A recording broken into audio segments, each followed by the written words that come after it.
बिस्मिल्लाहिर्रहमानिर्रहीम। अस्सलातु वस्सलामु अलैका या रसूलल्लाह व अला आलिका व अस्हाबिका या हबीबल्लाह। अल्लाह अज़्ज़ा व जल के नबी हज़रत सैयदना मूसा अलैहिस्सलाम के ज़माने में 10 मुहर्रमुल हराम बरोज़ हफ्ता मिस्र में ईद का दिन था।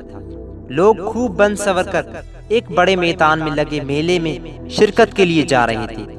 उस मेले में फिरौन के 70,000 माहिर जादूगरों का हज़रत मूसा अलैहिस्सलाम से मुकाबला था।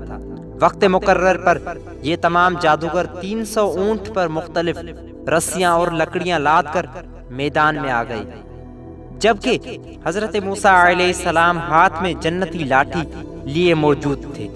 जादूगरों ने हजरत मूसा अलैहिस्सलाम का अदब करते हुए अर्ज किया, पहले आप अपनी लाठी जमीन पर डालेंगे या हम अपना सामान डालें? हजरत मूसा अलैहिस्सलाम ने फरमाया, पहले तुम लोग अपना सामान डालो। चुनाचे जैसे ही उन्होंने अपनी रस्सियां और लकड़ियां जमीन पर डाली तो पूरा मैदान बड़े बड़े सांपों से भरा हुआ नजर आने लगा। ये देखकर लोग बहुत खौफजदा हो गए। इतने में हजरत मूसा अलैहिस्सलाम ने अपने हाथ में मौजूद जन्नती लाठी जमीन पर डाली तो वो एकदम अर्धा बहुत बड़ा सांप बन गई और मैदान में बज़ाहिर अर्धे नजर आने वाले तमाम रस्सियां और लकड़ियां निगल गई। फिर आप अलैहिस्सलाम ने उसे हाथ में लिया तो वो पहले की तरह लाठी बन गई।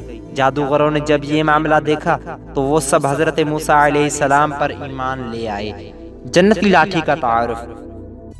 ये लाठी यानी असा जन्नती दरख्त की लकड़ी से बना हुआ था।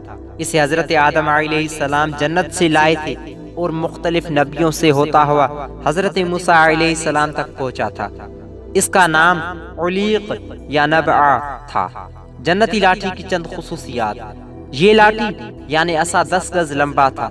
इसकी 2 शाखें थी जो अंधेरे में रोशनी देती थी। ये असा सोते में पहरा देता था, साथ साथ चला करता था, बातें करता था, दुश्मनों और दरिंदों को मारता था, कुएं से पानी निकालने के लिए रस्सी बन जाता था, सामान उठाता था, जमीन में गाड़े थे तो दरख्त बनकर हस्बे ख्वाहिश फल देता था। नेज़ हजरत मूसा अलैहिस्सलाम की कसीर मौजज़ात इस असा की बरकत से जाहिर हुए। हिकायत से हासिल होने वाली नसीहतें। हजरत मूसा अलैहिस्सलाम का अदब करने की बरकत से उन जादूगरों को ईमान की दौलत नसीब हुई। हमें चाहिए कि अनबिया और औलिया बल्कि इस्लाम से ताल्लुक़ रखने वाली हर चीज़ मिसलन कुरान पाक, आबे ज़मज़म, दीनी किताबों, तस्बीह वगैरह का अदब करें। महफूज सदा रखना शहा बेअदबों से और मुझसे भी सरजद ना कभी बेअदबी हो। अल्लाह ताला से दुआ है कि हमें अमल करने की तौफीक अता फरमाए। आमीन बिजाह नबी अमीन सल्लल्लाहु अलैहि वसल्लम।